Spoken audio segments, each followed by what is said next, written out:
How did I get here? Think about that for a minute. Everyone, if you like the content, please like, subscribe, and share. So this is a question you have asked yourself many times. Maybe you're asking it right now. How did I get here? What happened in my life? I can't believe I am here. I never thought I would be in this position or in this place or in this city, town, state, country. Well, what happened is you were living life. You were doing what you were supposed to be doing. You were an open book. You definitely had a high level of empathy. You did not know that narcissism existed, and you didn't have boundaries. And lo and behold, along came this person, the predator, and they knew who you were way before you knew who you were. They entered a relationship with you, and they began to slowly infiltrate your life. They learned all about you. They learned about your hopes, dreams, your aspirations, your romantic interests, your educational level, your money, your purpose, and what else, everything else you would share with them. But once they knew that, then they knew which buttons to press on the gas pedals of abuse, on the gas pedals of ghosting, on the gas pedals of triangulation, on and on and on. And they were doing this slowly when you first met them. So many times when I'm working with people during one-on-one sessions, they will share with me information such as this, such as these tidbits. Well, I didn't meet the narcissist until later in life, but they were an old high school friend, and they knew me from high school. Maybe they were a grade above me or a grade below me, but we ran around in the same circles, or we knew we had people in common. Well, right there is that's your gate, and the narcissist knew that. They knew that if you knew the same people or you went to the same high school, you had that in common, and that's probably one of the building blocks that they built that foundation on. Another one, think about this. This may possibly or probably pertain to you as well. Maybe you lost a loved one. Maybe it was your spouse of X number of years. Maybe it was your parent. Maybe it was one of your siblings, or maybe it was someone else, but you lost somebody. Somebody died, unfortunately, and you were vulnerable and you were grieving. And lo and behold, what happens? Well, the narcissist enters stage left, and they begin to play on your heartstrings and assimilating themselves with you and telling you how much they too missed that person, although they didn't even know who that person was. They just knew that that person existed because they read the name in an obituary. Well, once that happened, then that person, or the person I'm working with during one-on-one sessions, they're extremely vulnerable, and they're opening up to a predator. You see, they're opening up to a wolf in sheep's clothing. So those are two examples. Another example would be very simply, however you met the narcissist, I can assure you one thing. They learned about you before you met them, when you were meeting them, meaning during the love bomb or the euphoric stage, and they knew exactly what buttons to press once they had their dirty fangs or claws sunken into you, because this is what they've been doing long before they met you. It's what they did with you, and it's what they're doing right now if they are still gallivanting the globe. So now we've identified some illustrations or examples of how perhaps you did meet the narcissist and what happened. And I could easily dive into all those, but I wanted to give you the overview or the foundation of this video. Next, what happens is, well, once the narcissist knows who you are, and they know that you are committed, maybe even in love with them, or you love them, or you want to help them in any way, shape, or form that you had the capacity to do. Once they knew that, then they began to really press your buttons. Now, did they do it overnight? No. Did they do it methodically? Yes. Did they do it deliberately? Absolutely. Did they know that that relationship you were a part of would have an expiration date? Yes, they did. So as they were beginning to really direct you, or misdirect you, if you will, away from what your attention and energy used to be placed on, which was whatever you were doing before you met the narcissist, they slowly and insidiously steered you away from what you were doing into where they wanted to redirect you.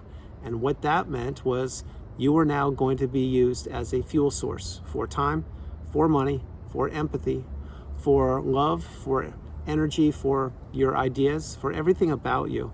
You would be used. You would be consumed, if you will. And slowly over time, as you were out of that out of the love bomb / euphoric stage, you entered the second stage of the narcissistic abusive cycle, which is known as the devaluation stage. When you entered that, now you became accustomed to who the narcissist was. This is all without you knowing what narcissism was. You became accustomed to them. They became accustomed to you. You learned what time they went to bed.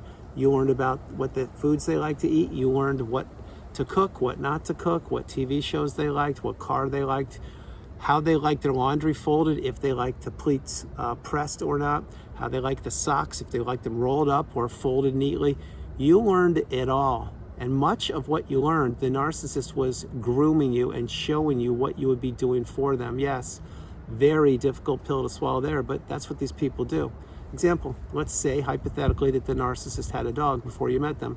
They probably didn't, but let's say they did. Well, if they did, then you're spending a little time with them, and maybe it's a budding romantic relationship. Well, then here's how it starts. Maybe hypothetically, you stayed over at that person's house overnight, and it's the next morning, and they were still love bombing you, as an example, and I'm referring to the narcissist, and they would say, hey, I'm running late. Can you walk the dog? I'm just going to grab a shower real quick. And you're like, sure, I'll walk the dog, no problem. How many times do we walk the dog around the block? Is it once? Is it 15 times? Because whatever you want me to do, I'll do it. See how I just changed my voice patterns? See how I was jumping up super high to appease the predator? Well, that's what you were doing. And once the narcissist who never walked their dog now had their fangs sunken into you, and you would walk their dog, well, now you became the dog walker. See where it's all going? It's so simple when you zoom out and you identify and you wrap your head around everything I've been sharing with you for 5 years. This is how you became what I call in videos the unpaid helper.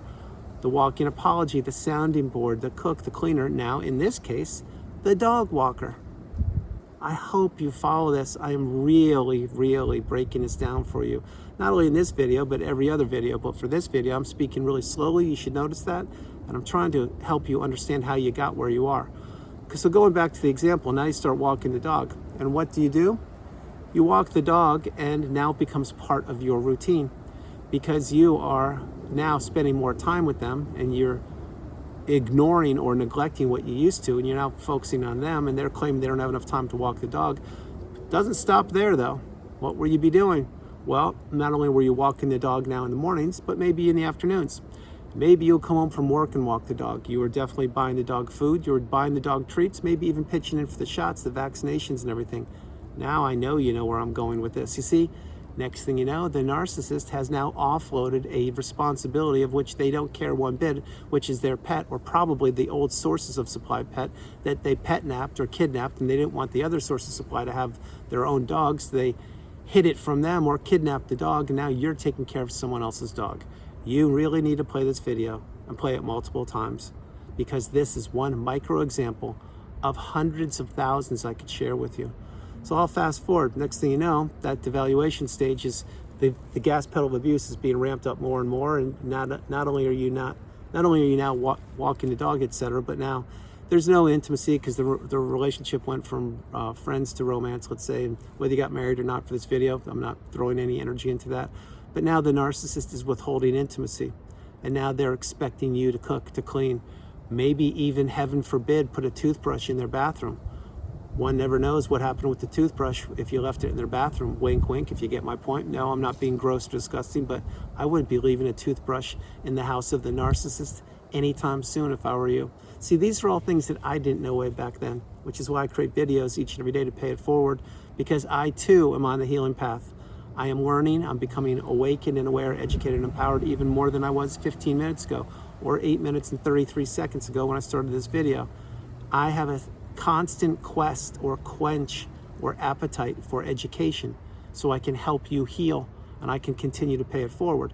It's not what the narcissist does. All they do is figure out what works, what abusive techniques work, and they use those on the next source of supply or whomever they want to. And if they don't work, they go back in the bag of abuse and they pull out something that does work. Example, if triangulation doesn't work on the new source of supply, maybe they give them the gaslighting treatment, or maybe they give them a rage fit. I don't know, but whatever they do, they continue to do it, and they break people down. So fast forwarding now, relationship's over. I'm skipping through the body of that relationship, but now the relationship ended. You were either discarded or you ended it yourself. Either way, my heart goes out to you. But what has happened? Now you had to figure out what narcissism was, and that took you a long time. You had to find the needle in a haystack, and that was no easy feat.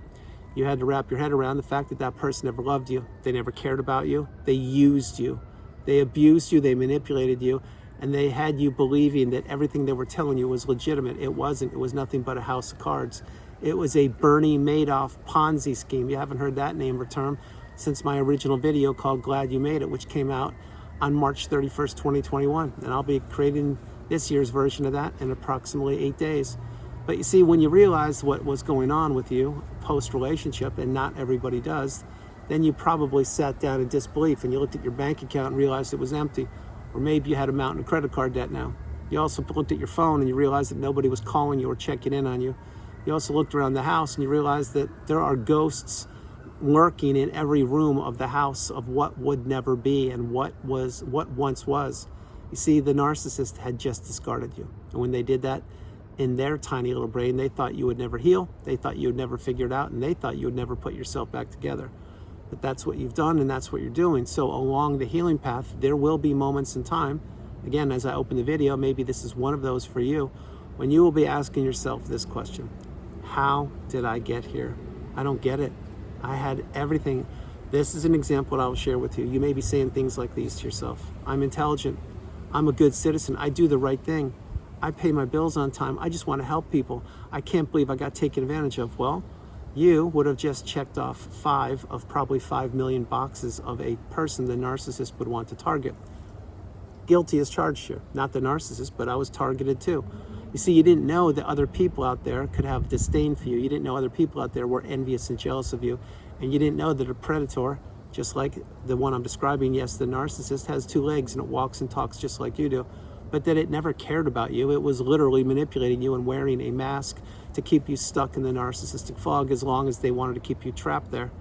So once they discarded you, let's use that example for the video, what did the narcissist do? Well, they enjoyed, sorry to say it, but it's true, they relished or they got off on or they topped up with supply on your demise, on your life's demise, and on all of the work that they, i.e. the narcissist, had done in blowing up your life, using the smear campaign, financial abuse, maybe counter-parenting, not co-parenting, maybe dragging out the legal system as long as they could, and on and on and on. And while they were doing that, they were watching your life, and you may think they weren't. They were watching your life, directly and indirectly, once that relationship ended. If you think for a minute that they weren't, you're wrong. They were spying on you to see how much damage they had done to you.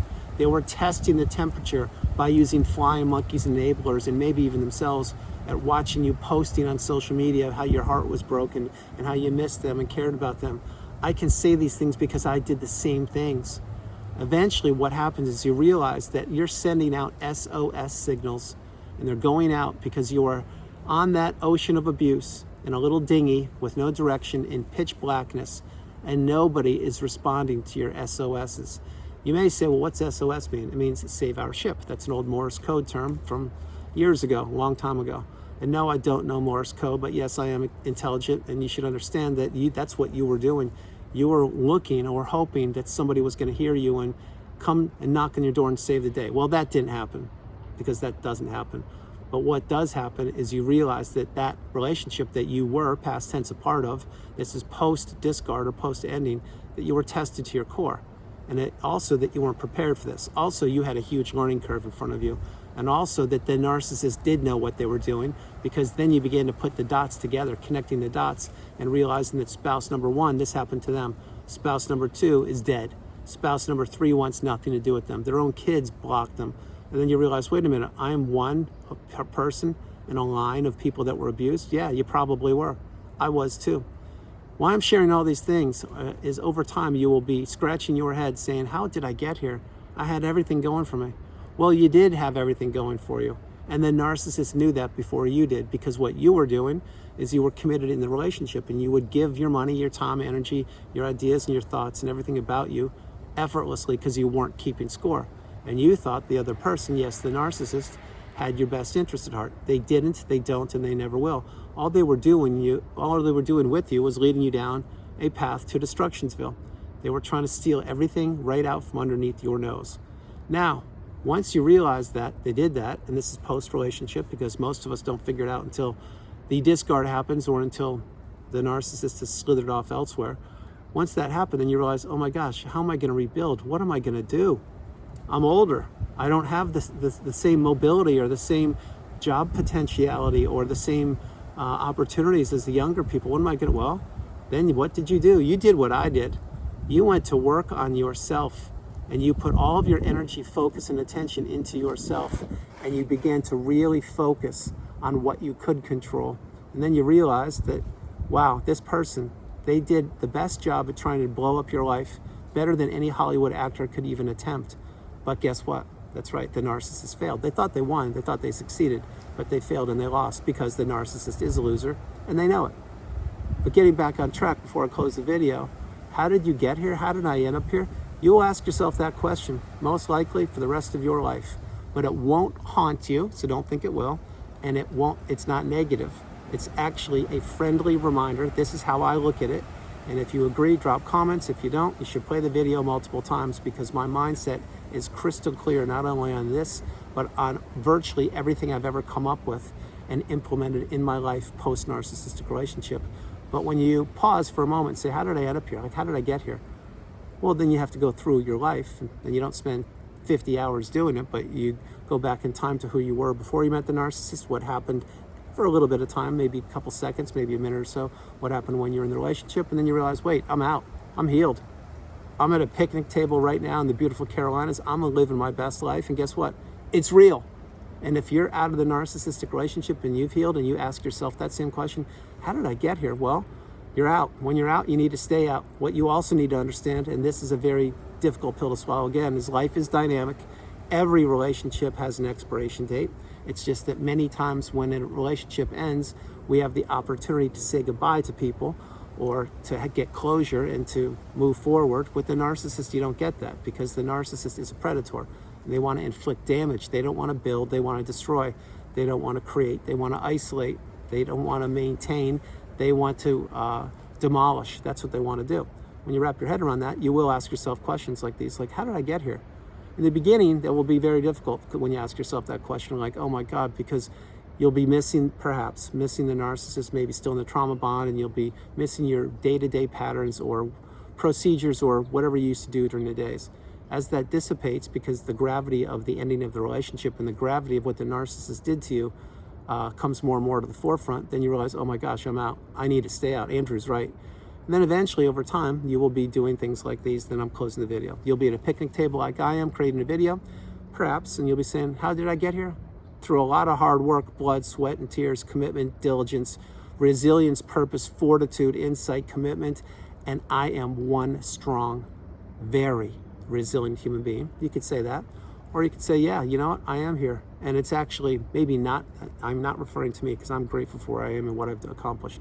But before I did what I did, which means healed, I would be asking myself, how did I get here? And I'd say, wait, this isn't where I want to be. I need to continue to work on myself and figure out where I'm going. And that's why you need to have goals. That's why you need to have plans. That's why you need to close the chapter of the book on the narcissist. That's why you need to get as far away from these people as fast as you can. That's why the narcissist never changes. And that is why, if you haven't before, you will ask yourself this question. How did I get here? You will ask it. We all do. The thing is when you ask yourself that question, if where you are is a good spot, then you've made it.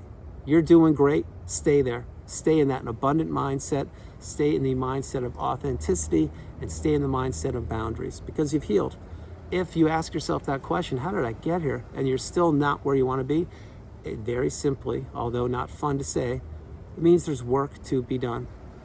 That's what the path is. The path will present itself until the path illustrates to you that you're in a great spot. And you know when that usually is? I'll tell you when it usually is. Not always, but usually it's when you go no contact. You block that person. You rip the Band-Aid off. You stop holding on to that last breadcrumb of hope and you realize that they do not care about one person on the planet. Certainly not you. You gave your best. You couldn't have given more. If you could have given more, you would have, but it would have punished you even longer to stay trapped in that relationship. So when you're out, you stay out and you need to heal and heal properly. And then you will see that mountaintop, that pinnacle of indifference, not only does it exist, but I'm standing there with so many other people just waiting for you to arrive. So everyone, that's the video. I hope you liked it. I loved doing it from the beautiful Carolinas. This is Andrew. Namaste.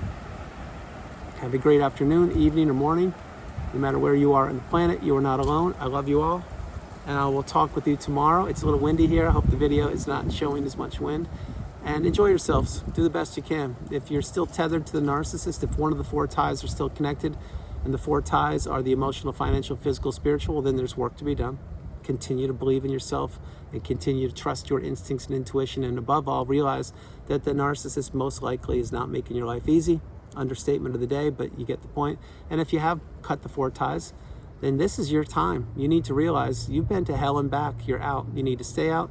And you need to really focus on what you can control and on yourself. And always, and I mean always, trust your instincts and your intuition. Always.